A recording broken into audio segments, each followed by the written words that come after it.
Bonjour à tous et bienvenue dans Beats épisode numéro 155. J'espère que vous allez bien cette semaine. Comment vas-tu Bertrand? Eh bien, ça va très bien, merci. Et toi? Bah écoute, pas mal. On a l'impression par contre que tu as rétréci au lavage. Peut-être Ah, voilà. Peut-être ta caméra qui en fait est centrée bizarrement. Non, c'est moi qui ouais, suis plus grand que toi. Bon, dans la vraie vie, c'est pas le ouais, cas, hein, je vous le dis direct. oui. Il est beaucoup plus grand que moi, Bertrand. Voilà, ça, il a grandi. Il a Et je grandi suis humble, c'est en pour ça. direct, c'est ça. Bon, j'espère que vous allez bien, j'espère que la chatroom va bien pour ceux qui nous suivent en direct sur Twitch. Si vous nous suivez sur les internets, sur YouTube ou iTunes ou je ne sais où. Bonjour à vous aussi, bonsoir, ça dépend à quel moment vous nous regardez. Si vous êtes dans les transports en commun, peut-être, je ne sais pas. En tout cas, on vous salue aussi. J'en profite en début d'émission, comme d'habitude, c'est la promo du soutien, donc tipeee.com/stdrenegade et Twitch Prime. N'hésitez pas. N'hésitez pas à nous soutenir, c'est hyper important. Ça nous aide pour le studio, évidemment, mais pas que. Pour différents équipements et tout. Et dans les mois qui viennent, d'ailleurs, on vous remerciera. Car on a un budget comme vous le savez, qui a été clairement réduit ces derniers temps parce que les temps sont durs. Mais on a décidé de consacrer une partie à faire la promotion justement de tout ça et vous remercier. Donc suivez bien les réseaux sociaux, on va en parler très vite. Et on va démarrer tout de suite par une première news, Bertrand. Et oui, Une avec... news qui nous concerne directement. Ouais, oui, c'est ça. Alors nous, et puis beaucoup d'autres, hein, mais Et effectivement, oui, nous, on est directement impactés, puisque à l'image, en fait, de ce qu'avait pu lancer YouTube en son temps, on a Twitch qui s'attaque à la musique protégée par les droits d'auteur. exactement. Donc, qu'est-ce qui se passe? Donc effectivement, ça fait du bruit au niveau de la plateforme actuellement, puisqu'on a plusieurs streamers qui ont indiqué qu'ils ont reçu des mails donc, qui leur informaient que Twitch avait supprimé plusieurs de leurs clips, puisqu'ils contenaient de la musique qui était donc sous licence de droit d'auteur. C'est ça. En fait, Donc, même, ça va même au-delà de ouais. ça. C'est-à-dire que non seulement les clips vont être supprimés, mais en plus, ils reçoivent du coup un avertissement. C'est un peu, tu sais, comme sur YouTube, il y avait les avertissements bon, qui étaient plus ou moins sévères. Sauf que sur Twitch, ça ne rigole pas. C'est-à-dire que quand vous recevez un avertissement, c'est assez important. Ça peut même aller jusqu'à une suspension temporaire de votre chaîne. Voire même, pire encore, si vous avez 3 avertissements, c'est le permaban. Le, ouais, c'est le Donc, ban. du coup, si tu as 3 clips qui contiennent de la musique copyrightée, c'est ciao. Voilà. Et permaban, ça veut dire tu reviens plus. Et il s'attaque d'ailleurs en premier aux streamers qui sont partenaires. Parce que les streamers partenaires sont les streamers qui font de l'argent.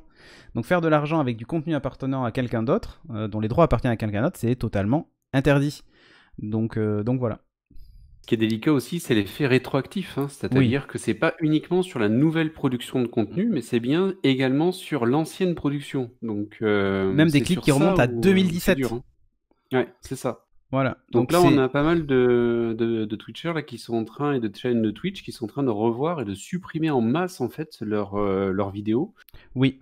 Tous ceux qui ont fait, alors Twitch c'est beaucoup sur les jeux vidéo, hein, et tous ceux qui ont par exemple fait des jeux vidéo de musique pour danser Oui. dessus ou autre, ou de musique en rythme avec des touches de Ah la oui, mais alors... manette. Voilà. Ah, là c'est terrible, hein. En, Just en, Dance, choses comme ça. Voilà, en fait, il faut savoir que tout ce qui est Just Dance et tout ça tombe là-dessus. Twitch Sing, non, parce que Twitch a négocié les droits des morceaux de musique qui sont dans Twitch Ouais. Sing. Et encore. Et encore. Mais tout ce qui est SingStar, machin, tout ça, faut oublier tout de suite. D'ailleurs, même, il y a beaucoup de nos chansons, enfin de nos replays ou temps forts et tout ça, qui étaient mute à cause de chansons qui sortaient de SingStar ou d'autres trucs. Si tu joues à GTA, la radio diffuse des morceaux de musique Ouais. connus. Et là, c'est pareil. Il y a les morceaux de musique connus, ben dommage quoi. Donc il y a parfois même des reprises ou des musiques de jeux vidéo. Par exemple, Shag, elle a eu sur sa boucle, elle a mis les musiques d'Ori tirées de Spotify. Pourtant, elle jouait à Ori. Donc tu vois, elle a mis les musiques de Ori sur la boucle. Ben, les boucles ont été mute. Pour te dire qu'en fait, si c'est pas dans le contexte du jeu même, le robot a fait chier. Donc, Ouais, c'est fou, donc hein. bref, nous ce qu'on a fait, enfin moi la décision que j'ai prise de façon unilatérale avec moi-même parce que je ne veux pas qu'on perde la chaîne, ça a été de supprimer tous les replays qui ont plus de 15 jours. Parce que faire le tri dans tous les replays dans les 60 derniers jours pour trouver C'est s'il y a horrible. un morceau de musique, c'est juste pas possible. Et j'ai viré tous les clips. Parce que les clips c'est pareil. Il y a une différence d'ailleurs entre les clips et les replays. C'est-à-dire que les replays sont mute mais pas les clips. C'est-à-dire que si jamais on clip un morceau de musique. Alors quand c'est mute dans un replay, c'est pas grave, les endroits font pas chier puisque c'est mute. Mais par contre, quand c'est dans un clip, ça n'est pas mute, et donc là tu prends un strike. Et donc du coup, il y avait des clips qui dataient de hyper longtemps, donc c'est malheureux, hein, mais qui dataient de hyper longtemps, où il y avait de la musique aussi des fois dedans et tout ça. Sauf que faire le tri parmi tous les clips, c'était pas possible.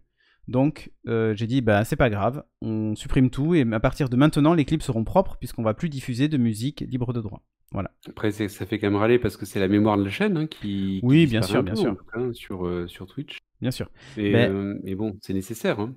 Bah oui, mais honnêtement, on n'a pas trop le choix. Enfin, perdre aujourd'hui la chaîne Twitch, c'est la disparition du studio, donc moi je veux absolument pas risquer ça. Donc j'ai préféré tout supprimer. Quand on jouera maintenant à GTA et autres, on fera la chose suivante, c'est que on diffusera pas la musique du jeu. Voilà.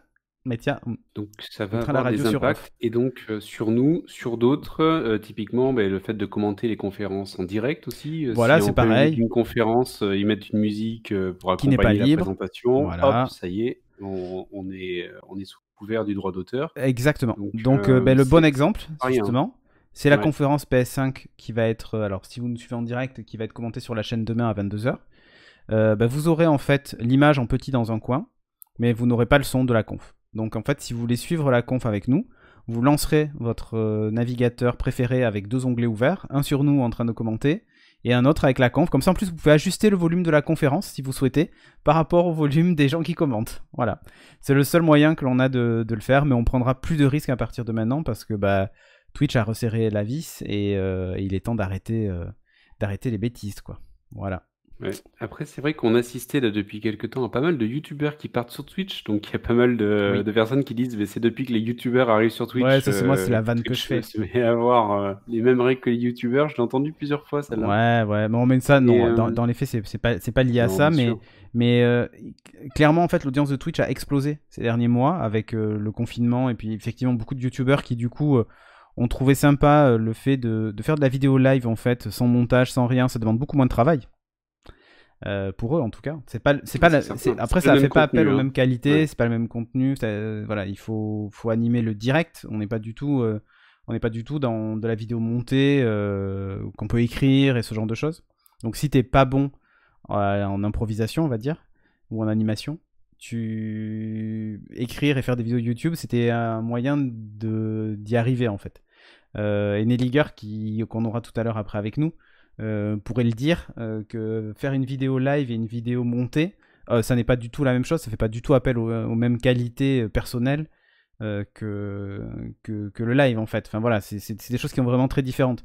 Et donc du coup, les youtubeurs ont débarqué dessus, et pas que, hein, mais il y en a beaucoup, hein, il y en a énormément qui ont débarqué sur Twitch, et Jérôme par exemple a débarqué sur Twitch, enfin bon, tout le monde a débarqué, et il y a cette espèce de vent de liberté. C'est-à-dire que c'est la même chose que nous, il y a maintenant 4 ans ou 5 ans, quand on a débarqué sur Twitch et qu'on a vu que c'était un peu le Far West, quoi.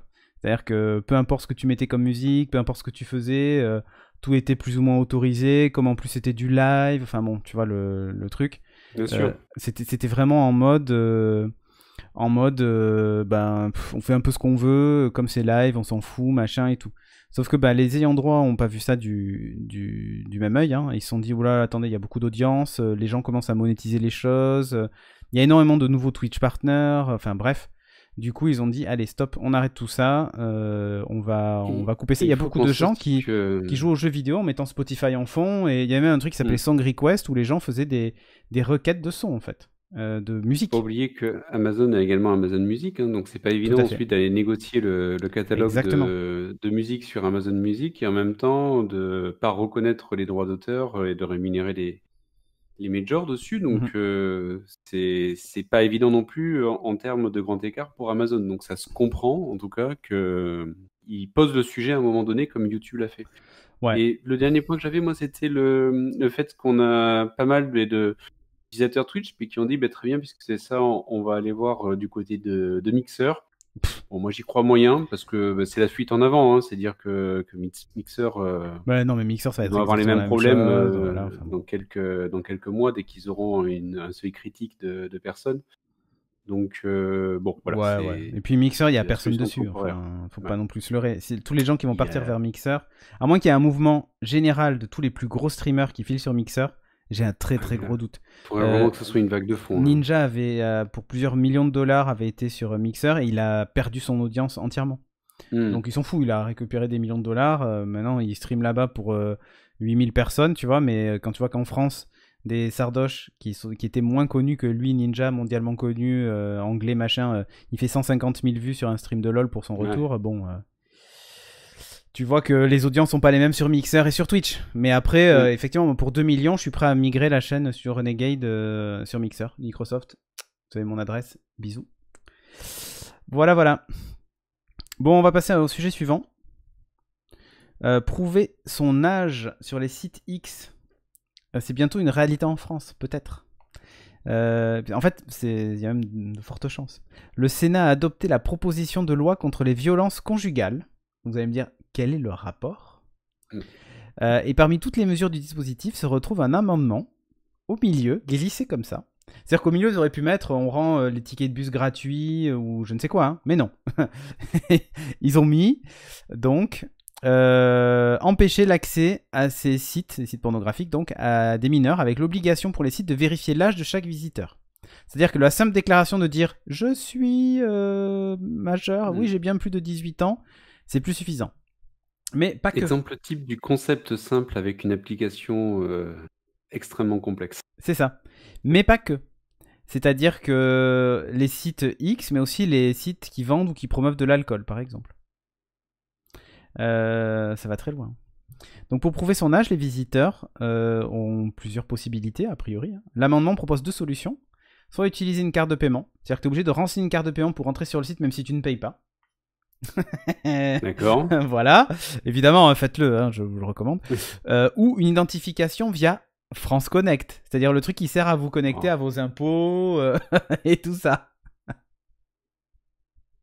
Je crois que ça a bien marché. Hein. Je pense que voilà. Pourquoi ça ne marcherait pas ? Je ne sais pas. Donc il faut savoir qu'il n'est pas possible d'avoir une carte de paiement quand on a moins de 16 ans. Donc bon, ok, ça serait pas moins de 18, mais déjà moins de 16, c'est pas mal. Il faut l'autorisation parentale en fait quand on est mineur. Donc effectivement, il faut que tes parents te disent oui, entre 16 et 18, j'autorise mon fils à avoir une carte bancaire. Hein. Voilà. Un jeune de 17 ans pourrait toujours accéder au contenu pornographique, mais c'est une manière de limiter l'accès donc aux mineurs. Donc voilà. On pourra le faire avec son idée France Connect comme pour les impôts. C'est ça, Moriarty. C'est ça. Ou pour la Sécu, je crois aussi. Maintenant, tu peux te connecter avec France Connect. Enfin, il y a plein de services publics où tu peux utiliser France Connect. C'est génial. France Connect donc est la solution d'identification du gouvernement et c'est celle qui sert donc pour le site des impôts et d'autres sites officiels. Donc son rôle en fait c'est vraiment d'offrir un bouton de connexion sur plusieurs sites, vous savez comme un peu le Connect with Facebook ou Google ou ce genre de trucs. Apple aussi maintenant.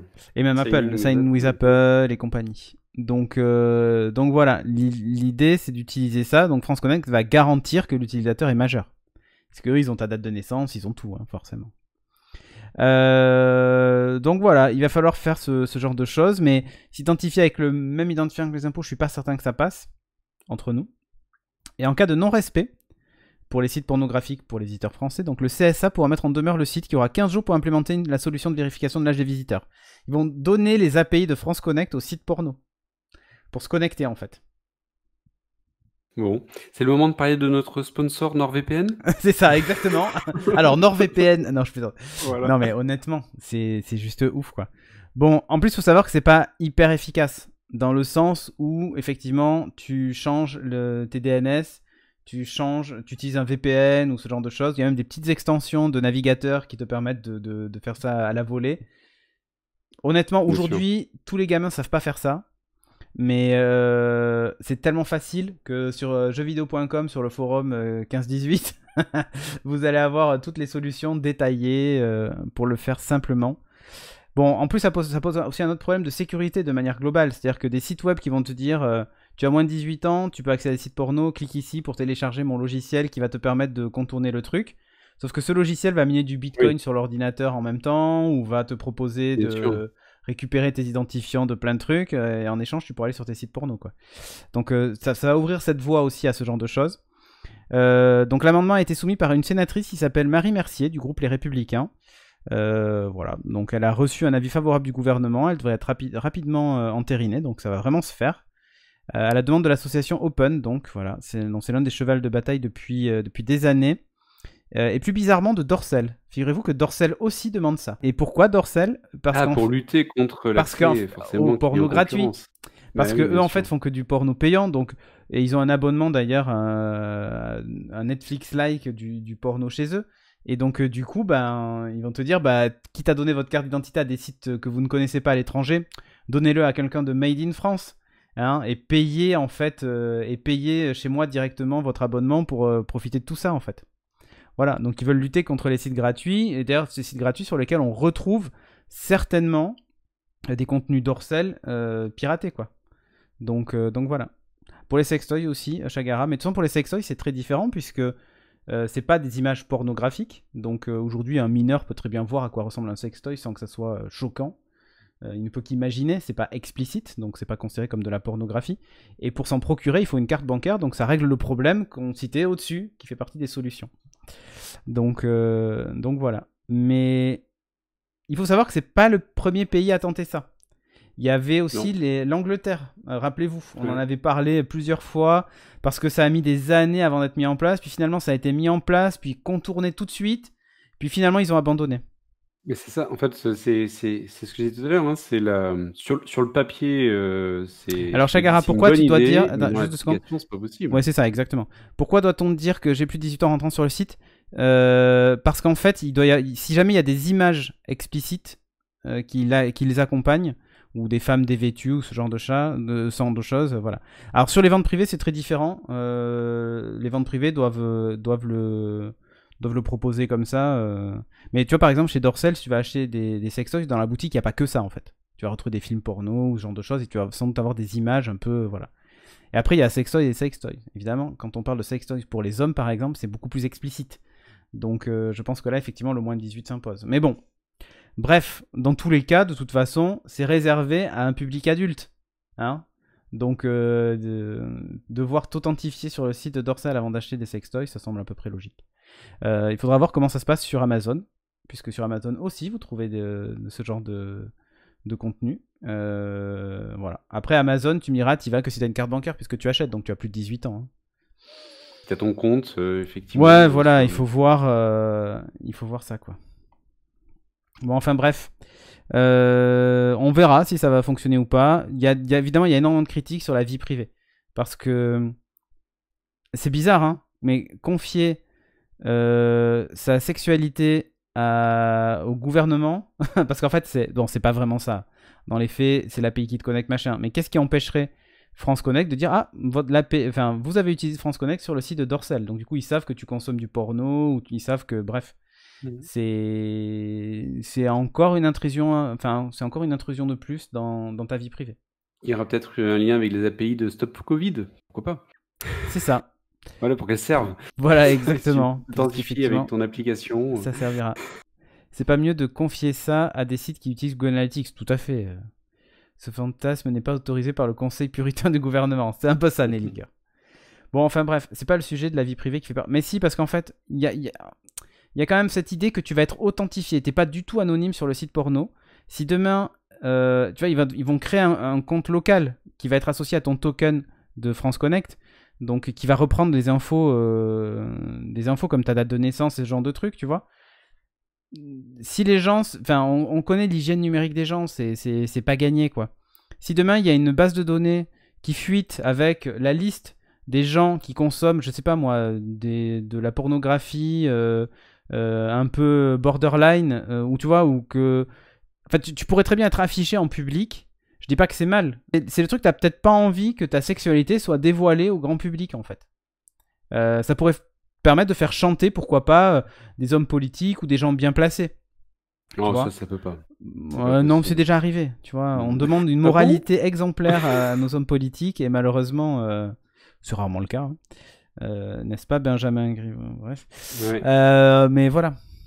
Non, mais c'est une vraie problématique quand même de vie privée, quoi qu'il arrive. Qui en soit un problème dans tous les cas, on le prend en rigolant, voilà, le truc c'est qu'on peut pas régler ça. Là, typiquement, même sur les hommes politiques, c'est pas parce qu'on est une personnalité affichée, en tout cas, qu'on peut se permettre de mettre sur le devant de la scène des éléments de la sphère privée. Oui, c'est ça. Autant. Tout à fait. Bon, on va parler de facial, mais cette fois de reconnaissance faciale. Comment il va faire l'enchaînement? Ouais, tu vois, et j'ai réussi à faire l'enchaînement, hein, tu vois, j'avoue. Je le voyais pas comme ça, mais très Si, bien. écoute, voilà. Et donc, effectivement, une annonce d'IBM qui est l'arrêt de la reconnaissance faciale. Donc, il faut savoir qu'IBM avait développé sa propre solution de reconnaissance faciale. Et pourquoi est-ce qu'ils font cette annonce maintenant? En fait, c'est plus la raison, et puis il l'explique, hein. C'est vraiment que ils considèrent que la reconnaissance faciale peut aider la police donc à protéger les communautés, mais elle ne doit pas promouvoir les discriminations ou l'injustice raciale. Tout à fait. Donc là, vous aurez vite compris quel est le lien en fait avec l'actualité en ce moment, hein, forcément, puisque c'est dans le contexte des manifestations contre les violences policières et le racisme, hein, que connaissent les États-Unis. Eh bien, IBM prend position et indique donc qu'il se pose fermement et ne tolérera pas l'usage de toute technologie, je vous dis rapidement ce qu'ils disent, mais y compris la technologie de reconnaissance faciale offerte par les fournisseurs pour la surveillance de masse, le profilage racial, les violations des droits et des libertés fondamentaux. Enfin bon, voilà, donc en gros, la surveillance de la rue. Vraiment, voilà, c'est ça, sur l'utilisation et en fait les dérives que pourrait avoir l'utilisation de la reconnaissance faciale. Sans parler du biais amené par la reconnaissance faciale également, puisque c'est fait sur des populations avec donc des référentiels d'images ou autres, et ça peut créer et induire des biais. On l'a vu récemment avec l'intelligence artificielle de Microsoft, là, ils ont viré les gens qui faisaient MSN News pour remplacer par une IA, et sauf que l'IA en fait a affiché l'image de la mauvaise personne dans un groupe de musique britannique. C'est 4 jeunes femmes. Il y en a 2, il y a 2 femmes de couleur, et en fait, l'IA a confondu les deux. Pour te montrer qu'en fait, on le sait d'ailleurs, que la reconnaissance faciale des personnes de couleur fonctionne mal. Pourquoi? Parce qu'en fait, elles sont très peu entraînées sur ces modèles-là. Et donc, du coup, ça crée justement ces biais. Et ça fonctionne hyper mal. Donc, Microsoft, ça pouvait pas tomber au plus mauvais moment avec le scandale en ce moment de George Floyd et tout ça. Ça pouvait pas tomber plus mal en fait pour eux. Et en plus utiliser l'IA à la place de l'humain pour faire ce genre de truc, et on voit qu'il y a des biais et que ça va pas du tout, quoi. Ouais, tout à fait. Et l'IA, en fait, on parle d'IA, mais en fait, c'est du machine learning avec des bases sur lesquelles ils vont entraîner en fait une IA dessus.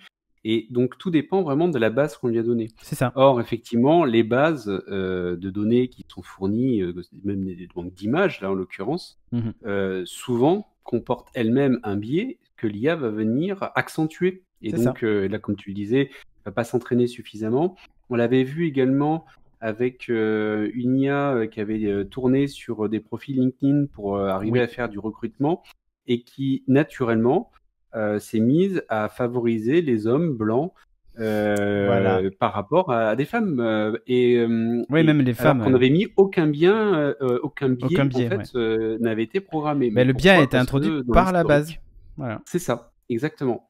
Et donc, en fonction des activités qui étaient pratiquées, il n'y avait pas de sélection en disant je vais prendre un homme plutôt qu'une femme, mais les sports qui étaient plutôt pratiqués par les femmes devenaient un poids qui faisait que le profil ressortirait moins. C'est ça. Et donc, ça créait automatiquement des biais très importants, qui fait qu'à la fin, il y avait une discrimination qui était opérée par l'IA. Exactement.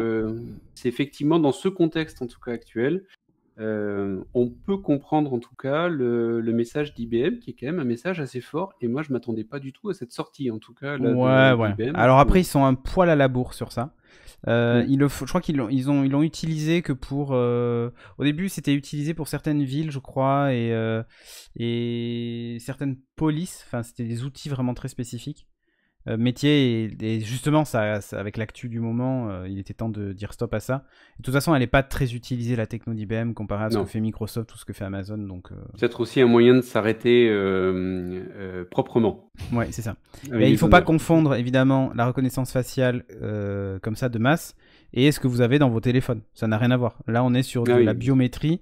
Il apprend vos traits à vous et pas les traits de la Terre entière. Donc du coup, il n'y a pas de biais, il vous reconnaîtra. Enfin voilà quoi. C'est pas du tout la même chose. Du scan 3D de on visage. parle pas du tout de la même technologie. On parle pas de la même chose. Voilà. Et ben du coup, ils ont décidé de l'arrêter. Et ben justement, je vous parlais d'une option chez Bouygues qui s'appelle on-off. Hein, comme quoi, tu vois, on peut arrêter et redémarrer quand on veut. C'est Bouygues Télécom qui s'est associé en fait à On-Off. Je sais pas si tu connais cette boîte de Take Alors, Chris, je donc connaissais qui est pas. champion de roller. Moi, je connais depuis un moment. J'en avais parlé il y a pas très longtemps parce qu'ils avaient fait, je crois, une levée ou autre. C'est une appli que tu installes sur ton téléphone et tu payes une option normalement qui vaut 3,50 par mois et qui te permet d'avoir un autre numéro de téléphone. Et tu peux l'activer ou la désactiver. Désactiver le numéro. Et en fait, c'est vachement bien parce que par exemple, si tu es sur le Bon Coin et tu fais des ventes sur le Bon Coin, machin et tout ça, Ah, tu peux d'accord. donner ce numéro plutôt que ton numéro principal. Comme ça, on arrête de te harceler, machin. Et surtout, tu peux l'activer et le désactiver. C'est-à-dire qu'en journée, tu le désactives. Les gens ne peuvent pas te joindre. Et le soir, tu peux le réactiver. En gros, voilà. Et tu peux te l'activer à certaines heures. Par exemple, si tu veux t'en servir de numéro pro, bah, il est activé que de telle heure à telle heure et c'est fini. Et Donc, tu peux demander à changer de numéro lorsque tu actives? alors, je sais, non, je crois pas. Je crois que tu as un numéro qui t'est attribué. Après, ça doit être changeable. Je sais plus comment c'est maintenant. D'accord. Mais voilà. Et donc voilà, ça vaut 3,49. Et si vous le prenez même pour une année complète, ça faisait du coup 37 euros. Et bien là, en fait, figurez-vous que vous pouvez la prendre maintenant directement si vous êtes chez Bouygues pour 3 euros par mois. Donc en gros, ça vous revient quasiment au tarif global. Donc si moi j'étais vous, si c'est une option qui vous intéresse, je vous recommande de la prendre en dehors du cadre de votre forfait Bouygues. Pour une raison simple, c'est qu'elle va pas vous coûter forcément plus cher en dehors du forfait Bouygues. Et puis si vous changez d'opérateur, vous conservez le on-off en fait. Peut-être pas lié à l'opérateur, si vous voyez ce que je veux dire. Mais voilà, du coup, il le propose quand même, donc c'est vachement bien pour découvrir cette offre-là, sachant que c'est une option, donc vous n'avez pas d'engagement dessus. Vous pouvez virer même l'option quand vous voulez. Donc je pense que si tu vires l'option et tu la reprends 3 mois plus tard, eh ben, tu changes de numéro de téléphone. Tu vois ta question, Bertrand. Donc 3 euros par mois, l'option. Ça marche qu'à partir des forfaits Sensation et BNU qui disposent d'une enveloppe data de 1 giga et plus. Donc en gros, quasiment tous les forfaits. Vous avez en fait un numéro de téléphone plus SMS illimité via ce numéro-là. Et vous pouvez passer des appels et en recevoir à l'infini. Il y a même un truc vachement bien, c'est que vous pouvez choisir un... Enfin, vous pouvez appeler les numéros internationaux aussi avec ce truc-là. Le truc qui est pas mal, c'est qu'en fait, tu as la possibilité d'avoir des numéros de téléphone pour 30 pays différents. Si tu veux un numéro Ah UK, oui, un numéro belge, un d'accord. numéro machin. Alors, je sais plus quels sont les pays, mais il y en a 30. Tu peux avoir un numéro de ces pays-là. Moi, Donc, je c'est trouve plutôt que cool. le tarif est quand même assez agressif hein, pour avoir un Ouais, numéro supplémentaire. Ça a l'air assez personnalisable. ouais. Activation, désactivation, plusieurs pays. Enfin, vraiment, Non, c'est c'est cool. Le propre, hein, service je est trouve. vraiment Ouais, top. ouais. On-off, si vous voulez pas avoir deux téléphones, machin et tout ça, c'est vraiment bien. Moi, voilà, je soutiens vraiment cette initiative franco-française. C'est vraiment top. Donc, c'est Take Chris en plus qui est à la tête de ce truc. Un athlète bien connu, champion de roller. Mais c'est vraiment cool, Ok. quoi. Ben, on va rester toujours chez les opérateurs hein, et chez Bouygues aussi, entre autres. Puisqu'on va parler de la 5G. Ouais. Est-ce qu'on va faire on-off sur, et donc on sur la 5G? Ça, Donc, c'est une bonne question. puisqu'on a SFR et Bouygues donc, qui souhaitent ralentir le déploiement. Donc, on s'est dit, tiens, qu'est-ce qui se passe au niveau de SFR et Bouygues? Donc, en fait, il y a eu depuis la crise du Covid, donc depuis le mois de mars, Mm. là où on avait le pas de charge qui était lancé sur la partie 5G, on a clairement senti dans les différentes interventions, en tout cas aussi bien d'ailleurs SFR que côté Bouygues, Ouais.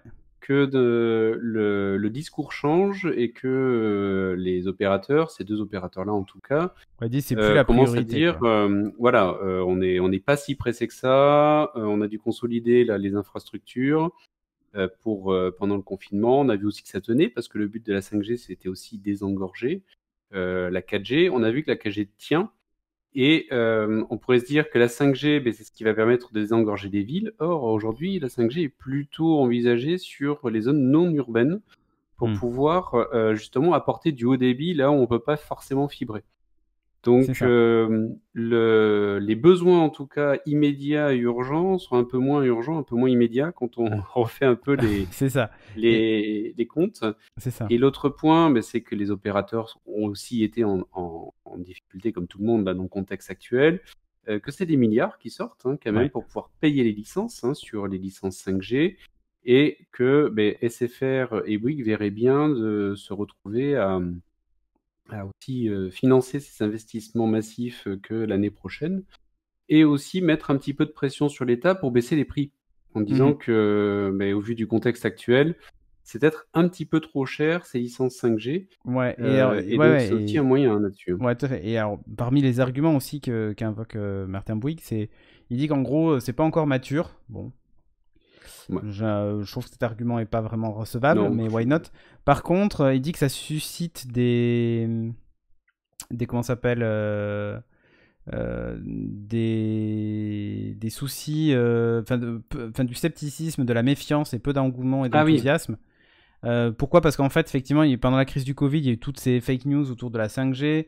Et pire que ça, en fait, il y a eu comment ça s'appelle, il y a beaucoup de gens qui, un peu comme à l'époque du Linky, machin et tout, commencent à essayer de saper le truc et tout ça, en disant que ça ne sert à rien, que c'est encore de l'argent. On en avait parlé dans un beat, même au Royaume-Uni, ils avaient brûlé des antennes 5G à cause de ça. En termes d'image, c'est pas terrible aujourd'hui de se lancer là-dessus, et puis les gens sont un peu méfiants, ça fait encore des nouvelles fréquences, ça te fait encore... Bon, voilà, c'est toujours l'éternel problème de ça, mais j'ai la sensation quand même que c'est beaucoup plus présent avec la 5G que ça ne l'a été avec la 3G ou la 4G en fait.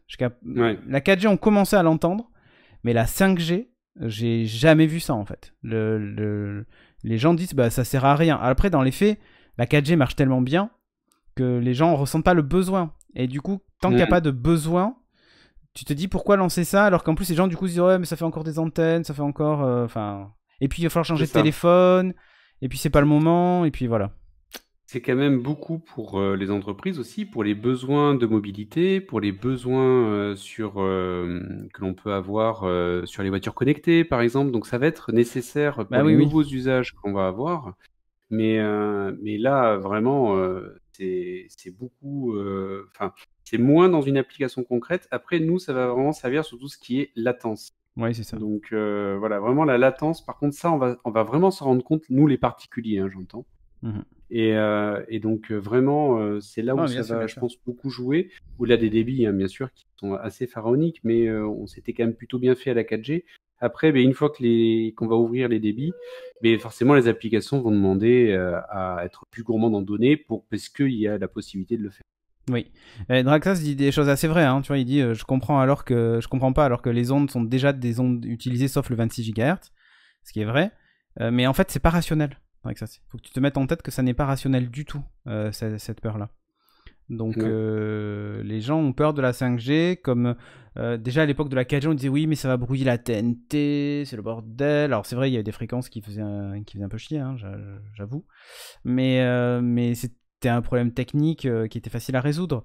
Bon, voilà, le truc c'est comme dire RT, mais la 5G, Microsoft, Bill Gates, le Covid, les vaccins, tout est mélangé dans ce truc-là, et ils pensent que voilà, traitons déjà la crise actuelle et puis on verra plus tard en fait. Non mais je pense surtout que le souci c'est qu'il y a un gros manque à gagner en ce moment chez les opérateurs à cause de la crise justement, et que la solution de décaler les investissements dans la 5G est peut-être une solution viable pour eux en fait, c'est surtout ça. Et un moyen de baisser aussi les prix, hein. Là clairement ils mettent un focus dessus pour pouvoir leur dire en fait nous on n'est pas si pressé que ça, donc on va peut-être pas les acheter si cher que ça en fait. Voilà. Exactement. Bon, et en parlant de prix qui augmentent, il y a un truc qui risque de faire mal au portefeuille dès le mois de septembre. Ce sont les RTX 3080. Et là, en termes d'augmentation de prix, c'est un peu comme la 5G, ça va piquer. Donc, on a eu un aperçu de ce qui semblerait être des versions de pré-production des RTX 3080.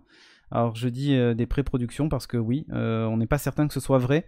On est qu'en juin pour une carte qui sortirait en septembre-octobre. Ça semble peut-être un poil un peu tôt. Mais voilà à quoi ça ressemblerait.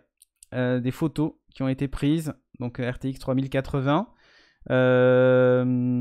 Alors, vous ne rêvez pas. Il y a 2 ventilateurs. Alors, si vous regardez bien... Vous avez en fait la tâche au boîtier sur celle du bas qui est à gauche et la tâche au boîtier sur celle du haut qui est à droite. C'est juste qu'en fait elles sont retournées, hein, d'accord.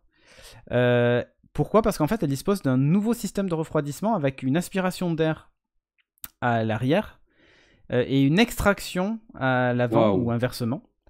Alors j'ai un doute sur le fonctionnement de ce truc là, mais pourquoi pas. Et du coup, un double système de refroidissement inversé.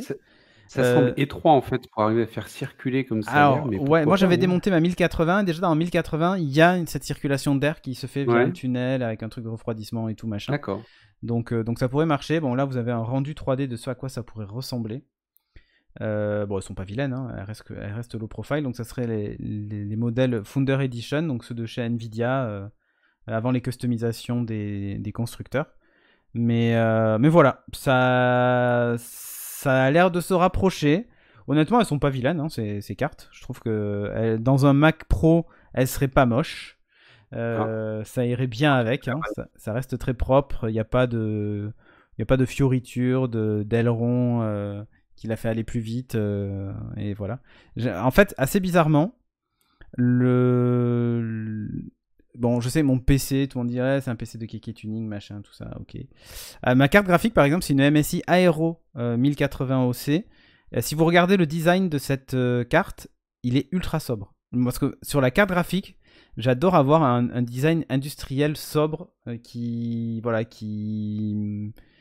sans fioritures, sans LED, sans ce genre de trucs. Et celle-ci, par exemple, voilà, c'est le genre de design que j'aime bien sur le produit, qui reste sobre en fait. Là, la vue est propre, hein, effectivement. Voilà. Si ça sort comme ça, moi je trouve ça assez propre. Et cherchez la MSI Aero 1080 OC, vous allez voir la tête qu'elle a. Elle est vraiment simple, quoi. Bon, bref, on va passer à la suite. Dans la série, je m'embête pas trop quand je fais du design. J'appelle Huawei. Huawei et le MatePad Pro. Tout ça ouais. Mais où vont-ils chercher tout ça? Alors, je vous montre une image. Ça vous fait penser à quoi? Ça me rappelle quelque chose, mais ça va me revenir. Alors, en plus, un Magic Keyboard. Alors, c'est bien choisi. Parce que c'est pas un Magic Keyboard. Parce que dans les faits, ça se pose. Il n'y a pas le trackpad. Ça reste pas en l'air. D'accord. Mais sauf que la photo de presse est quand même bien faite au point que tu pourrais croire que ça reste en l'air. Effectivement, on voit que c'est pas collé au support en fait. Voilà, c'est pas collé, ouais, c'est ça. C'est ça, exactement. Donc voilà, alors un clavier, il n'y a pas de trackpad, hein, évidemment. Elle est en préco en ce moment, elle a un tarif intéressant en fait, c'est surtout ça. Donc vous voyez, elle a une particularité parce que c'est une des rares, voire la seule tablette avec la caméra intégrée en haut à gauche dans un petit trou. Ouais, la petite pastille, voilà. C'est sympa ça. Vous l'avez en haut dans un coin. En termes de design, franchement, elle est plutôt cool. Alors, on savait que Huawei faisait déjà des MateBook Pro. Ça ressemble un peu au MacBook Pro, mais bon, voilà. Les MateBook, hein, qui sont donc l'équivalent du MacBook, mais sous Windows. Bon, il faudra compter évidemment sur les MatePad Pro, hein, avec le petit pencil aimanté qui se recharge et qui va bien, hein. Ça va de soi. Donc il s'appelle le M-Pencil. Parce qu'il fallait trouver un nom original. Rien à voir. Ah mais non, ça n'a absolument rien à voir. Bon, à noter quand même qu'il n'est pas livré avec les services Google. Donc vous allez avoir les Huawei Mobile Services comme d'hab, avec les applis. Par contre, il y a quelques applis type TikTok, Coyote et tout ça qui ont débarqué, hein. Le M Pokora a été pris, tout à fait, Minotaur, hein, une grosse vanne. Il a une batterie de 7250 mAh, ça reste correct, mais c'est pas non plus incroyable. Il a une supercharge 40 watts, donc ça permet par contre en 1 heure de récupérer 50% de batterie. C'est pas mal sur une tablette. Ça, c'est pas mal. Il est compatible avec la recharge sans fil, à induction. Alors, il va falloir bien le placer. Sur les tablettes, c'est. Ouais, sur une tablette, c'est assez rare. Mais surtout, il a la recharge inversée. Donc tu peux charger en fait ton oreillette sans fil ou ton téléphone avec ta tablette. Ça, c'est pas mal. Ça, c'est super intéressant. Tu vois, t'as souvent un surplus de batterie dans ta tablette que t'as pas dans ton téléphone, donc tu peux éventuellement recharger comme ça. Avec 7250 mAh. Oui, ça reste correct. Voilà. Donc, d'en servir. Hein. Ouais, en termes de processeur, on est sur une Kirin 990, donc ça reste un processeur haut de gamme. Voilà. En 7 nanomètres, accompagné de 6 Go de RAM, 128 Go de stockage. Le truc intéressant, c'est le tarif. Parce que là, actuellement, elle est à 549 €. Donc, c'est pas très cher. Pour ce design-là, c'est plutôt cool. Le Pencil, par contre, est affiché à 99 €, comme chez Apple ou presque. Cher, et le clavier, 129. Voilà. Ouais. Bon, moi, sur les prix de clavier, je peux rien dire. Mais sur. Ouais. L'écran, en fait, a une définition de 2560 par 1600 pixels, donc c'est plutôt pas mal. Il occupe 90% de la façade avant, hein, donc ça c'est plutôt cool. Il a des bordures d'à peine 4,9 mm, hein, donc quasiment borderless, et c'est un 10,8 pouces, donc ça reste une petite tablette. Franchement, c'est pas mal. 7,7 mm d'épaisseur, c'est tout petit. Donc voilà. Mais bon, la copie à l'original, c'est à vous de choisir. Effectivement, il y a le tarif, hein, mais c'est le tarif de la copie.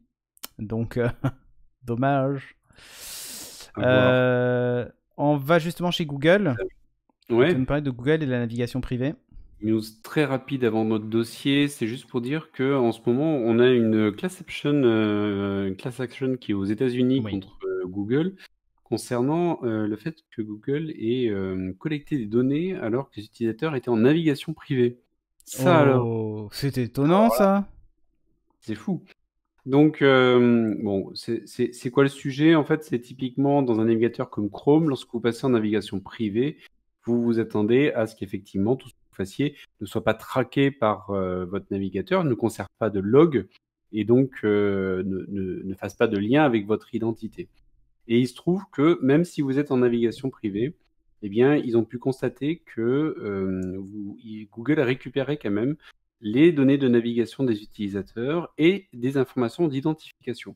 Propre. Donc ça veut dire que on n'est pas réellement privé et donc ils sont partis du principe qu'il y avait donc un mensonge sur l'utilisation de la navigation. Sur le mot privé déjà, il y avait un mensonge. Et voilà. Donc ça a été déposé le 2 juin et donc c'est un recours collectif qui pourrait, mais il y aura sûrement négociation, coûter 5 milliards quand même de dollars de dommages et intérêts à Google. Une paille. Donc voilà, bon pour eux c'est moyen, mais enfin c'est pas rien quand même. Hein. Donc bon, il y aura sûrement négociation avant et ça s'arrêtera. Mais c'est quand même intéressant si ça peut permettre de faire évoluer les choses et de revoir la définition du mot privé dans les dans les conditions d'utilisation du service. C'est ça. C'est une navigation un peu privée, mais pas trop. Donc éviter la navigation privée avec des navigateurs type Google. Type Google Chrome. Bon. Exactement. On passe à notre dossier de la semaine. On va parler du Mac Pro, le test. Et pour ça, nous avons avec nous un invité, Nelliger. Comment vas-tu, Nelliger? Bonsoir. Il était caché. Il était caché depuis le début de l'émission, tout ça. Il était en train de s'endormir. J'étais caché. Ouais. Il était caché. Donc, alors pourquoi Nelliger? Parce que Nelliger est un utilisateur de Mac Pro depuis longtemps. Voilà, depuis longtemps, il a eu plusieurs versions. Il avait la version précédente, la fameuse poubelle ou le tube là, noir. Il a toujours d'ailleurs. Et il s'est équipé du dernier Mac Pro, le Mac Pro 2019, comme on aime l'appeler. Mac Pro... dire rap à fromage du coup, tu vois? Ah non, pas du tout. Non, parce que je trouve ça. Je trouve ça. Non, c'est pas respectueux, c'est que je trouve ça. Déjà, c'est une mauvaise râpe à fromage. C'est aussi con que poubelle, tu vois. C'est une mauvaise râpe à fromage, ça je peux le confirmer. Ça, une mauvaise râpe à fromage, mais voilà. Et voilà. Donc, un utilisateur de MacBook, oui, c'est un utilisateur de MacBook aussi. Donc, ben là d'ailleurs, tu es peut-être sur ce Mac Pro en ce moment, d'ailleurs. Je suis sur le Mac Pro en ce moment même, oui, tout à fait. D'ailleurs, ça améliore la qualité d'image, regardez, c'est incroyable. Oui, non, mais ça change pas ta connexion Internet. Hein. Voilà, c'est ça. Exactement. Alors, il roule ou pas, la question qu'on nous pose, donc le tien roule pas. Hein. Il ne roule pas. Ouais, non. On va l'aborder. Bon, eh ben, on va en parler. Ouais. Bah ouais. On va en parler. Sympa le fond choisi pour son fond vert. Ah oui, vous avez vu, hein, c'est sympa. Hein, son fond vert, ouais, il est vraiment cool. J'inclus des trucs sympathiques. Bon, du coup, on va montrer la boîte, parce que quand tu l'as reçu, il était déjà dans une boîte. Hein. Oui, alors un packaging délirant, comme toujours chez Apple, mais là, ici, c'est encore pire. Ah oui, là, on a atteint Vous recevez un carton qui est énorme. D'ailleurs, moi, on m'a livré une palette. Hein. Ah oui, carrément. Carrément. Quand mon homme est venu, il y a une palette. Je dis, mais qu'est-ce que c'est que ça? Et voilà. Et donc, voilà. Et il y a des bandes. En fait, c'est un énorme carton épais, extrêmement dur. Il y a des bandes de tissu, voilà, qui ont des scratchs. En ouvrant deux, et vous avez le Mac Pro au milieu, le clavier en dessous. Qui est recouvert d'un film blanc. Dessus. Oui, tout à fait, comme toujours sur les aluminiums, tu sais. Ouais. Et donc, voilà, bon, évidemment, du packaging est toujours spécial chez Apple. On n'est pas du tout surpris. Par contre, il y a un truc qui est surprenant, hein, c'est que je peux vous dire que ce carton est presque aussi lourd que le dit Mac Pro. Hein. En fait, c'est un carton sans déconner, hein. En aluminium renforcé, ok? Je sais pas ce qu'il y a dedans, mais c'est monstrueux. C'est un carton en oxyde d'aluminium plombé. pour J'ai éviter le foutu dans le passage des ondes grenier, 5G. j'ai peur qu'il me tombe sur la tête, tu vois. C'est ça, exactement. Pour le sortir du carton, je suppose que vous avez utilisé les poignées. Ça avait l'air très pratique, ces Ah bah poignées. ouais, Est-ce que regarde, c'est c'est fait Il y a exprès. des poignées, ouais. C'est assez solide, heureusement. Mais donc, ouais, par contre, ce qu'il y a, c'est que ce carton, il peut clairement tomber par les livreurs. Je veux dire, dans le camion, ça posera aucun Oui, problème. il sera Il bien peut y avoir un protégé. énorme poc dedans, ça changera rien. Hein. Bon, alors évidemment, le premier truc que tu as fait quand tu l'as reçu, c'est que tu l'as ouvert. Évidemment, je veux dire, ça c'est une tradition, un troisième Mac Pro que j'ai, et troisième fois que je fais ça en premier lieu, évidemment, puisque c'est aussi beau à l'intérieur qu'à l'extérieur, les Mac Pro, c'est un peu la marque de fabrique aussi. Ouais. Et Clairement, c'est à chaque c'est fois... le minimalisme absolu, quoi. Il manque juste des LED, Ça- mais sinon c'est parfait. Quel tuning. Et c'est à chaque fois une vision différente de la chose, parce que, bon, sur le premier Mac Pro que j'ai eu, 2009, c'était un refroidissement plutôt classique pour une tour PC. Le Mac Pro Tube qu'on a appelé la poubelle était une tour de refroidissement. Et Oui. ici, donc, c'est tout part de l'avant pour aller vers l'arrière. Et à l'intérieur, vous n'avez que ce flux d'air. Donc, c'est-à-dire que tout est sur des dissipateurs passifs, en fait. C'est ça. Y compris donc le CPU qui est un Xeon et le GPU, quoi. Et donc, il y a un seul flux d'air de devant en arrière.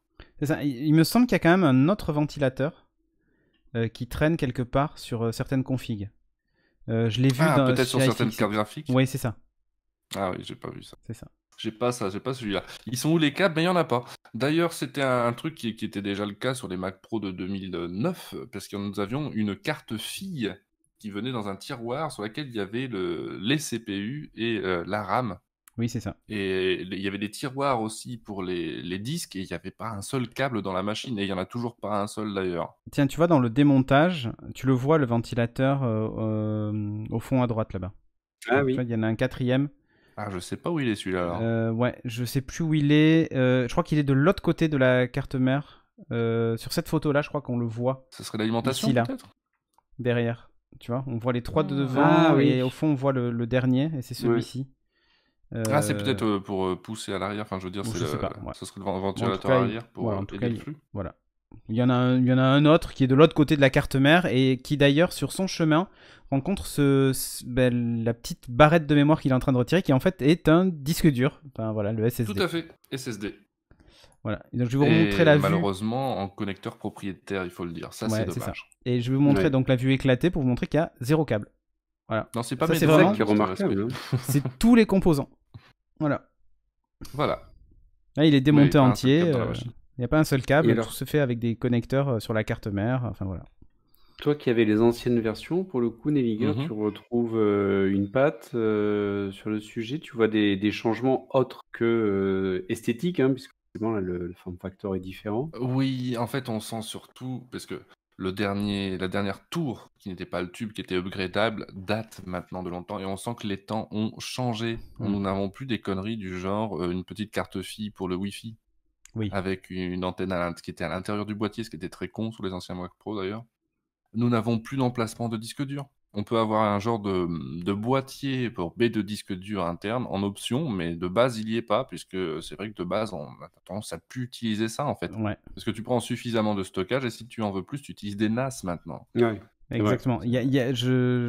J'avoue, en fait, c'est la culture de l'ordinateur portable qui fait Ouais. qu'on change rare. Enfin, si tu changes le disque de ton portable, c'est pour passer sur un SSD, mais une fois que tu l'as changé, tu ne le changes plus jamais. Ou si tu l'as pris en option directement avec un SSD, tu ne le changes pas. Alors en plus, si tu as pris un MacBook, il est soudé à ta carte mère, donc tu ne le changes pas. Mais il y a vraiment cette habitude-là, et encore plus chez les Mac users, de finalement te contenter du stockage que tu as pris dès le départ et de ne pas aller en chercher plus. Bon, là, dans les faits, on peut le changer quand même. Mais voilà. Donc tu vois un Il y a- changement de philosophie, en tout cas. Oui, on voit que c'est plus minimaliste, effectivement. Il y a beaucoup moins de composants différents qu'à l'époque. Ouais. Par contre, ce qu'on reconnaît évidemment du premier coup d'œil, mais ça, on attend toujours Apple au tournant, c'est le silence. Le Ouais. silence, même en plein encodage de vidéos, après avoir fait de l'édition sur Final Cut ou quoi, un silence absolu alors que le processeur Xeon est à Ouais. fond, en fait. Voilà. Ah oui, clairement. Ça, c'est une marque de fabrique. Le refroidissement a été assez bien réfléchi. Moi, j'étais un fan du Mac Pro Tube pour ça, hein, parce que sa forme bizarre était due à ça, c'est que c'était une tour de Tout à refroidissement. fait. Mais il fait encore moins de bruit que le Mac Pro Tube, par le simple fait qu'il y a plus de place là-dedans. Déjà, donc voilà, le il a flux beaucoup d'air est plus de plus élevé. place, exactement. Voilà. Exactement. Et puis tout le châssis alu fait office finalement aussi de dissipateur thermique. Hein. Aussi, Et le truc est extrêmement bien pensé. Passif. Le truc est extrêmement bien pensé. Bon, du coup... Et alors, celui-là est facilement upgradable aussi. Enfin, on peut l'upgrader assez facilement, dans ce que j'ai compris. Oui, alors, pas pour tout, mais oui. Déjà, c'est le retour des barrettes de RAM. Ça paraît con, mais ça, chez Apple, c'est pas garanti. Hein. On le voit là. On les voit là, les barrettes. Les barrettes de RAM.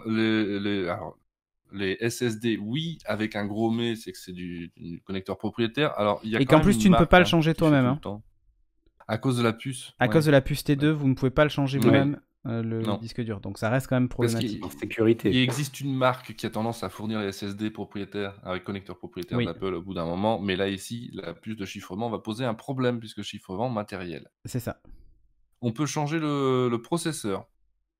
Même si c'est pas spécialement nécessaire parce que c'est pas les options qui sont les plus overpricées puisque c'est des Xeon et donc de base ils sont très chers. De base ils sont très chers donc voilà. Est-ce que entre très cher et très très cher, est-ce que finalement il y a une grosse différence? Bon, au point où t'en es. Quand tu peux mettre très cher, tu peux mettre très cher. La taxe Apple sur le CPU, c'est plutôt sur la RAM qu'on paye la taxe Apple. Et d'ailleurs, j'ai un gros conseil à donner si quelqu'un est intéressé par le Mac Pro. Sur la RAM, prenez obligatoirement l'option de base. Voilà, 32 Go. Même si vous avez besoin de plus. Mais parce que, évidemment, il vaut mieux upgrader soi-même parce que la RAM est vendue au prix de l'or brut chez Apple.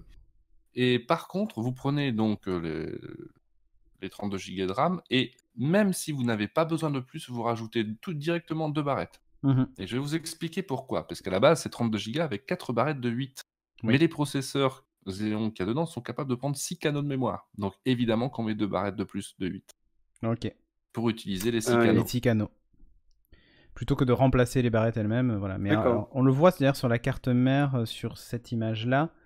Donc les fameux 6 canaux les fameux 6 slots de RAM disponibles sur la carte mère en fait. Voilà. Yep. Il faut utiliser tous les 6 pour bien faire.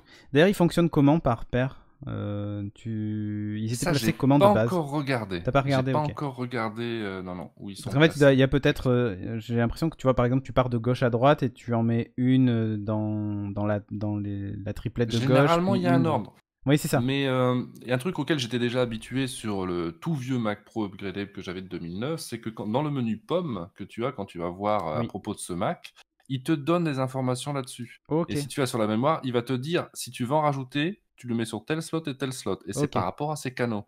Et tu as la même chose maintenant, ça n'existait pas avant pour les cartes PCI Express. Il te montre toutes les cartes, les PCI avec leur spécificité et où tu devrais installer telle et telle chose. Ouais. Slow me demande si je conseille un Mac mini. Si t'as pas besoin de la puissance brute d'un Mac Pro, moi le Mac mini, je fais tous mes montages, tous mes habillages vidéo avec et il marche très très bien. Très honnêtement, il marche super bien. Et c'est le Mac mini i5. Hein. Donc, c'est un 2018 que tu as, toi ? Ouais, c'est les noirs en fait. D'accord. C'est un 2018, exactement. Il marche très très bien. J'en suis hyper content de cette machine. Ok, donc on l'a vu, la RAM upgradable, le disque dur éventuellement en passant via un Apple Store. Carte graphique, tu as pris quoi toi comme carte graphique comme GPU? Alors carte graphique, ça a été difficile de choisir parce que moi j'ai de la Radeon que tu connais pas, c'est de la Vega. Déjà, ouais. Moi, je suis resté à la Radeon Pro 580X, qui était pas terrible, voilà, avec 8 Go de mémoire parce que tout ce que j'ai besoin, c'est pas terrible, c'est pas mal. Honnêtement, oui, non, mais par rapport au Nvidia 2080. Oui, bon, ok, mais c'est quand même pas ridicule. C'est pas ridicule, non. Non, mais surtout quand tu avais des besoins, toi, de carte graphique.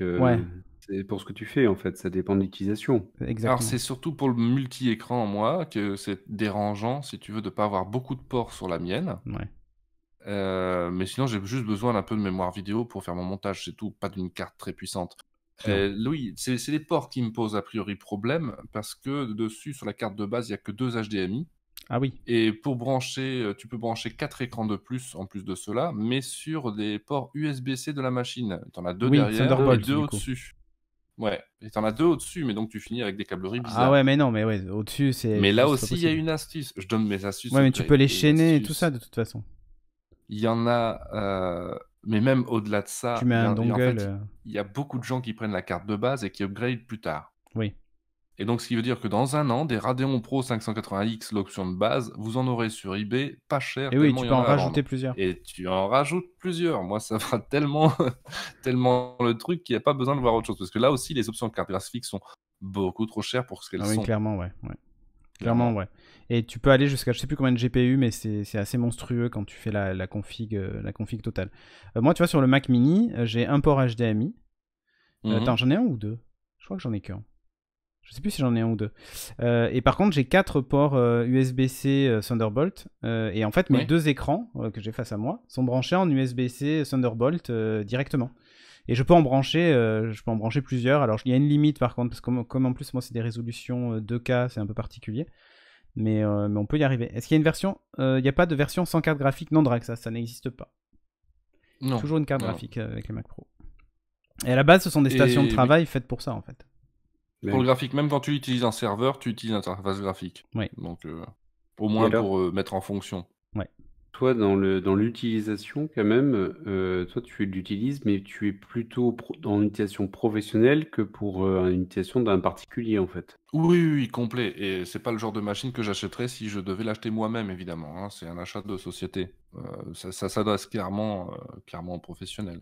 Évidemment, tu peux rentabiliser ça sur des années. En fait, s'il y a un appareil qui porte le nom de Pro dans la gamme Apple et qui s'adresse uniquement à des pros, c'est bien le Mac Pro. Que ce soit l'iMac Pro aussi. Le quoi L'iMac Pro aussi, oui, voilà. Celui-là aussi. L'iMac Pro aussi, parce que entre l'iMac Pro avec son écran 5K machin et l'iMac, finalement, alors l'intérieur est très différent. Le châssis reste quasiment le même. La différence de prix se justifie pas pour un particulier. Très sincèrement, aucun intérêt. Mais par contre, ce que vous retrouvez dedans pour la différence de prix dans l'iMac Pro, c'est quand même du Xeon, de la RAM ECC, du port Ethernet 10 gigabits. Enfin, voilà. En gros, vous êtes avec l'iMac Pro et le Mac Pro, vous êtes sur des stations de travail, ce qu'on appelle des stations de travail. Si vous faites de la production de vidéos dans des grands studios, sur des chaînes et ce genre de choses, justement, l'iMac Pro compensait les lacunes du Mac Pro que tu avais, le Mac Pro Tube. Puisqu'en gros, il était quasiment aussi costaud dans les configs de base que le Mac Pro. Et donc, ça permettait d'éviter d'avoir acheté un écran en plus, un machin. Et tu avais un écran de très bonne qualité, avec une machine de bonne qualité. C'est le produit qu'ils avaient sorti aussi en attendant que le Mac Pro soit prêt. Hein, exactement. Aussi, oui. Exactement. Là, par contre, ce Mac Pro-là était ultra costaud. C'est rigolo. Parce que chez Apple, ces dernières années, on avait l'habitude de voir toute la gamme Pro était la gamme dite foncée. Clavier noir, souris noire, châssis noir. L'iMac Pro d'ailleurs est noir et pas aluminium et ainsi de suite. Le Mac Pro, l'ancien, était noir aussi, pas aluminium. Et là, on retourne sur le design aluminium historique. C'est assez bizarre de voir ça. Et pareil pour le Mac Mini, et même le Mac Mini, qui n'est pas du tout un Mac Mini Pro, même si souvent on l'a appelé le Mac Mini Pro à tort, hein, parce qu'il était beaucoup plus puissant que l'ancien, quadricore, avec des i7 de 8ème génération et des i5 de 8ème génération. Bref, un truc ultra costaud. Ça restait quand même pas de la gamme Pro. Donc c'est assez bizarre maintenant, la gamme Apple, on n'y comprend plus toujours tout. Pareil pour les MacBook Pro. C'est bizarre. En noir, enfin voilà, ça devient assez curieux. En tout cas, le prix vous rappelle que vous êtes bien sur la gamme Pro. Il n'y a pas de doute, c'est bon. Il n'y a pas de doute. Bon, toi, est-ce que tu as des conseils justement en termes de CPU, RAM, disque, GPU? Alors voilà, pour les RAM, ce que je vous ai dit, c'est de 32 et on upgrade après. Et upgrader. Pour les cartes graphiques, ça, je vais pas donner de conseils, ça dépend vraiment de vous. Pour le stockage, prenez suffisamment pour tenir dans le temps parce que c'est propriétaire. Ça sert à rien d'espérer une upgrade avec la puce T2 plus tard. Et pour le CPU, je conseille le 12 cœurs. À moins que vous fassiez vraiment quelque chose, genre de la virtualisation ou quoi. Parce que le CPU de base à 8 cœurs, un Xeon 8 cœurs de base là-dessus, c'est un peu ridicule de prendre un Mac Pro, une machine pareille, pour y mettre ce CPU. Ouais, dans ce cas-là, tu prends un iMac Pro, t'as pas besoin de prendre un Mac Pro. Effectivement, si c'est pas pour exploiter ça. La deuxième option est plutôt intéressante avec un Xeon à 12 cœurs à 3,3 GHz de base jusqu'à 4,4. Et quand les CPU avec plus de cœurs, en fait, vont très vite perdre de la fréquence de base. Donc, à moins que ce soit vraiment pour un usage serveur virtualisation, ce qui serait quand même étrange sur un Mac Pro aussi. Ouais, moins usage. Voilà. Donc, je conseille le 12 cœurs, évidemment. Ce qui me Donc paraît là, plus je vais aller logique. me faire une config chez toi. Mhm. Donc je vais configurer un Mac Pro et en suivant tes conseils. Donc le 12 cœurs, les 32 Go de RAM de base, ça je reste là. Oui, on est gentil avec ça, La on est Radeon excessif. de base. Hein. Voilà, tu vois, Ah, gentil. Hein. voilà, si vous prenez la version au-dessus de la Radeon, c'est déjà 750 € de plus. Hein. Je vous le dis direct. En stockage, t'as pris combien de Tera, toi? 2 Tera. 2 Tera. Allez, on va prendre 2 Et Tera. pour voir venir, effectivement. Oui, Voilà. c'est ça. Ben, ça fait longtemps que je tourne en 1 Tera, alors je T'as pas upgrade mes pris machines l'option en 2 roulette, maintenant. hein, à 500 Non, €. bien Non, sûr ok. que non. Magic Mouse 2, Magic Trackpad, Magic Mouse et Magic Trackpad, t'as pris Ah, quoi? mais j'ai gardé le truc de base parce que j'utilise pas de toute façon. Donc... Ok, tu t'en fous.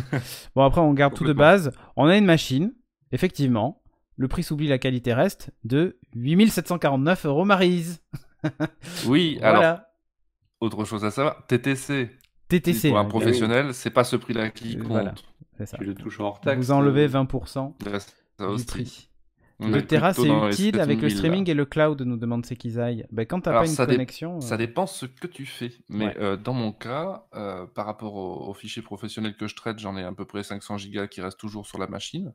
Mhm. Et pour le reste, ça va être la possibilité de conserver, quand je fais du montage vidéo, des rushs et Oui. tous mes montages dans un projet Final Cut pas distant. C'est ça. Si vous faites Le du temps montage du vidéo, traitement. si vous faites du En fait, montage ouais. vidéo, 1 Tera, c'est le minimum. Mhm. Ou alors vous bossez avec un disque dur externe. Tu vois, par exemple, mon Mac Mini, c'est un 512, donc tu vois, j'ai même pas 1 Tera. Je fais énormément de montage vidéo dessus, mais j'ai un disque de 3 Tera en USB-C qui est branché dessus en permanence. En gros, j'ai mon Mac Oui, Mini voilà. plus son disque dur qui restent ensemble en fait. Donc Et voilà. ici, le stockage, on parle pas non plus d'un SSD de base en SATA, c'est un truc quand même assez Oui, bourrin. oui. Et donc pour le montage vidéo, ça par contre, c'est Ah oui, une oui, crème. Hein. bien sûr, bien Ouf, sûr. Mais, tout à fait. ça tourne. Hein. Tout à fait. On tout à fait. a Draxas qui nous demande, tu espères pouvoir l'utiliser combien de temps pour pouvoir le rentabiliser? Alors c'est très lié au business de chacun, hein, mais c'est juste pour se donner un ordre d'idée. Moi, s'il me tient 3 ans, je suis content. 3 ans. D'accord, Mais 3 ans. Dans les mais faits, il dans va te les dire plus que ça. dans les faits, Ouais. il y a des chances que celui-là, je le garde pendant 6 ans, quoi, tu vois. Le Ouais. Mac Pro Tube, tu l'avais depuis combien de temps? Je l'ai acheté il y a 2 ans, je crois. Il y a 2 Mais ans? en fait, c'est parce que, attention, j'ai besoin de 2 machines en ce moment. Oui, parce C'est que pour ça Vas-y. que ça se chevauche, en Ouais, fait. c'est ça. Le Mac Tube reste en usage. Par contre, le Mac Pro 2009, je l'avais utilisé 7 ou 8 ans, je me souviens Ouais, mais plus. c'est ça, ouais. En fait, le Mm. truc, c'est que c'est des machines qui sont pas souvent renouvelées. Bon, à part Mm. là, évidemment, il y a eu le Tube et celui-ci. Le Tube, en fait, a fait un peu un flop parce que il n'était pas assez modulaire pour le coup. Et Voilà. c'est ce que les Pas c'est ce que- upgradable, ils se sont piégés. Ouais. Voilà, ils se Et sont ils devaient piégés. normalement sortir des composants pour l'upgrader. Oui, Ils n'ont oui. pas non plus joué le jeu, hein, côté Apple. Hein. Non, et puis Non. ce châssis en forme de triangle posait des problèmes. Enfin bon, ça a Et été c'était en compliqué. trop peu d'unités. Par exemple, AMD Voilà. qui a fait les cartes graphiques ne voulait pas faire de nouvelles cartes graphiques d'upgrade pour en vendre quoi, 500? Ouais, Oui. c'est ça. Exactement. Voilà. C'était Or trop là, spécialisé. voilà. Or là, on est sur de la connectique PCI Express classique, donc voilà. On pourrait pourquoi pas imaginer demain Nvidia qui sorte un GPU pour MacBook, quoi. Mais ils Ce serait pas demandent que ça, impossible. en fait. C'est Apple qui bloque. Ils avaient fait les web Ouais. drivers pendant tout un moment. C'est ça. Alors, par contre, il y en a déjà qui ont montré qu'on peut mettre des cartes AMD plus puissantes, moins chères, déjà Oui. de base. Oui. Après, ce qui est dommage, c'est que tu perds complètement le système de refroidissement du Mac Pro. Et c'est ça. Qui est Exactement. donc avec Exactement. les cartes épaisses avec un radiateur passif et l'airflow Voilà. Et boîtier face à potentiellement Voilà, le en côté fait, silencieux aussi à voir. Hein. c'est ce qu'on voit en fait, la grosse boîte là en bas Mhm. qui contient en fait la carte. Oui, Voilà. il y en a qui sont 3 fois plus épaisses que ça de cartes graphiques. Oui, exactement. Ben, c'est celles qui sont multi-GPU et compagnie. Ok. Eh ben écoute, est-ce que tu as quelque chose à ajouter là-dessus ou tu as fait ton tour? Moi, j'avais Oui, une je petite voudrais dire- question, Ah, c'était question. sur les roulettes. Ouais. Ah, les roulettes. Elles sont à 500 € si tu les achètes avec, et sinon c'est 800 à part. Les roulettes, elles sont représentatives justement de ce qui se passe avec ce Mac Pro par rapport aux 2 autres que Ouais. j'ai connus. Ce Mac Pro est différent des 2 autres. En un point crucial, c'est que c'est plus du tout le même type de produit. Mm. Les Mac Pro à l'époque, aussi bien le Tube que le 2009 que j'avais, quand les gens me parlaient du prix, parce qu'ils bloquent là-dessus toujours, je leur disais, écoute, construis le même PC. Et voilà le prix que ça te fait. Et ils arrivaient avec un PC, ils me disent, voilà, j'ai moins cher. Je dis, non, ton CPU, c'est pas du Xeon. Ta RAM, c'est pas de la ECC. Donc ta carte mère, c'est pas supporter les deux. Il refait son PC, le mec, il tombe plus cher que le Mac Pro. Je dis, Ouais. voilà. Ce Mac Pro-ci, c'est pas du tout le cas. ce Mac Pro-ci reste beaucoup plus cher que ce que tu peux faire, même avec les ports 10 gigabits et tout ça. Ce Mac Pro-ci reste bien plus cher que ce que tu peux faire avec la même chose côté PC. Et en fait, tout dans sa réalisation et jusqu'à l'anecdote des roulettes montre que c'est devenu un produit de luxe. Ce que le Exactement. Mac Ouais. Pro n'était pas malgré son prix. C'était un produit pour professionnels. Ici, maintenant, c'est devenu un produit de luxe. En Clairement. fait, ils ont appliqué à la gamme professionnelle la même chose qu'ils appliquent finalement à la gamme grand public, c'est-à-dire qu'ils vendent aussi Exactement. l'image du produit de luxe et tout ça, Ouais, bien du sûr. détail, du détail du design industriel, de la finition et ainsi de suite en fait. Et les roulettes, c'est Et les le roulettes, symbole de ça en fait. C'est comme c'est ça. c'est comme Alors, l'Apple Watch série 1 édition édition Gold, voilà, ça n'a pas de sens. édition en Mm. or qui là aujourd'hui la moitié ont les batteries qui ont gonflé et qui servent plus à rien et qui Bah valaient oui. 18 000 € la montre. Enfin Bien rappelez-vous, sûr. c'était complètement aberrant. Mais en fait c'est ça, c'est exactement ça. C'est la version Gold, les roulettes à 800 € quoi. Bon, on Les exagère, roulettes, mais voilà. c'est une option Oui, pour un produit de luxe. Et donc une option de luxe et donc une option scandaleusement chère. Et en plus de ça, aussi une manière pour Apple de faire parler d'elle. Parce que pendant que tout le monde se moquait des roulettes, on parlait d'Apple. Bien sûr, exactement. On on parlait parle du Mac Pro et tout ça et de du la Mac machine Pro, en elle-même. Il a été donc ça fort fait de la pub. exposé, ce Mac Pro. Ouais, Mm. exactement. Et dernière question, c'était juste, est-ce que tu as l'écran qui était proposé avec? Non. Est-ce que tu XDR. Je travailles n'ai avec pas pris d'écran Apple depuis 2009 et je le ferai plus pour être honnête. Parce que ça Ouais. n'a aucun intérêt, tout Oui, simplement. ça n'a aucun intérêt. D'ailleurs, souvent même, là aujourd'hui c'est le meilleur écran du marché, mais dans quelques semaines il y en aura un autre meilleur qui sera vendu moins cher. Ça évolue tout le temps. Et puis le problème c'est qu'Apple met très rarement à jour ses écrans. Pendant un moment d'ailleurs il s'était maqué, si j'ose dire, avec LG pour proposer des C'est écrans vrai. à l'époque du tube avec une caméra intégrée. D'ailleurs c'était bizarre, ils avaient des bezels, enfin des bords d'écran qui n'étaient pas les mêmes en haut, en bas, à gauche, à droite, enfin bref. Ils avaient sorti à l'époque pour accompagner le tube et aussi les Mac Pro. Ça a tenu un petit moment, puis ils ont arrêté aussi. Ils étaient en 24, je crois, en 27 pouces et peut-être même en 32. Mais ça sert pas à grand chose en fait. Donc voilà, honnêtement, je suis assez d'accord avec toi. Ils ont un design, bon, à part ceux fait avec LG, mais les précédents, les écrans studio et tout ça, étaient un design qui est sympa, franchement, qui vieillit pas. Ouais, c'est ça, c'est Mais cool. sauf que tu les payes 1000 € pour un écran 27 pouces que tu peux avoir à 300 ça. € ou même 250 Pas € très ailleurs. intéressant au Et final. qui souvent même ont des taux de rafraîchissement qui sont même meilleurs et tout, donc c'est pas hyper intéressant. Le dernier est très bon aujourd'hui, c'est le meilleur écran du marché, on fait pas mieux. Mais dans quelques mois, il y en aura un meilleur, moins cher, donc ça n'a pas d'intérêt en fait. Il avait été annoncé comme pouvant rivaliser des écrans de pro également. Non, mais c'est le cas. Vraiment de pro de l'édition. Oui, c'est le cas. Oui, c'est le cas. Un peu en dessous dans ce que j'avais pu Oui, voir dans c'est les ça, tests, mais quand bon. même. Et vous vous mais- souvenez du prix à 1000 €? Du pied, pardon, à Le 1000 pied, €. le là, pied, de oui, cet bien écran. sûr. Ouais, tout à fait. Ouais. Ça ne s'explique que quand on connaît le marché des professionnels pour ce genre d'écran. Ouais. C'est qu'en fait, c'est pas le pied qui vaut 1000 €, c'est 1000 € de rabais si tu as déjà ton stand Si tu as pied, déjà ton pied, ce qui ouais. est très souvent le cas. C'est déjà le Voilà. cas, voilà, exactement. C'est l'inverse en fait. Donc c'est plutôt ça en fait l'histoire. C'est change ton setup facilement, on te fait une remise de 1000 € si tu prends pas le Exactement. pied. Voilà. D'accord. C'est bizarrement avancé du coup. mais- Voilà, mais c'est la nuance. C'est la nuance. Bon, ben on a terminé. Je vous propose qu'on passe à la sélection de la semaine rapidement avec un petit Ouais. gadget rigolo. Et c'est un mug. Et je vous mets le lien dans la chat room et puis dans la description pour ceux qui sont sur YouTube. Voilà. Je vais enlever le avec couvercle parce que sinon on voit plus marqué Nelliger. Donc du coup, qu'est-ce qui nous en parle? C'est Nelliger. C'est Nelliger. Ok. Donc c'est à toi. Alors qu'est-ce qu'il a de Voilà. particulier? Qu'est-ce qu'il a de Non, mais c'est particulier tout ce con. mug? C'est tout con. En fait, il est efficace, beaucoup plus que j'aurais cru. C'est le genre de produit, tu sais, que quand tu achètes un truc, tu te dis, bon, ça va dépanner 5 minutes, et qu'en fait, c'est un super bon produit. Et oui, et que tu utilises tous les jours, tu bois plus que là-dedans. Bah oui, parce que normalement, moi, j'ai un chauffe-tasse USB que je me sers pour gagner mon café chaud une bonne heure, tu sais. C'est Mais en ça. ce moment, je vous raconte pas ma life, mais je dois monter mon bureau à l'échelle. Je me suis dit, je fous du café partout. Il me faut un mug fermé. Qui ferme. Je veux Ouais. dire, et genre du coup isotherme parce que sinon ça va être con, je peux pas mettre ça sur un chauffe-tasse USB. J'ai trouvé celui-ci donc qui se ferme totalement. C'est Magnifique. capsule, voilà, tout con, tout en métal sauf le couvercle. Et le truc c'est que il est extrêmement efficace, mais genre bien plus que j'aurais cru.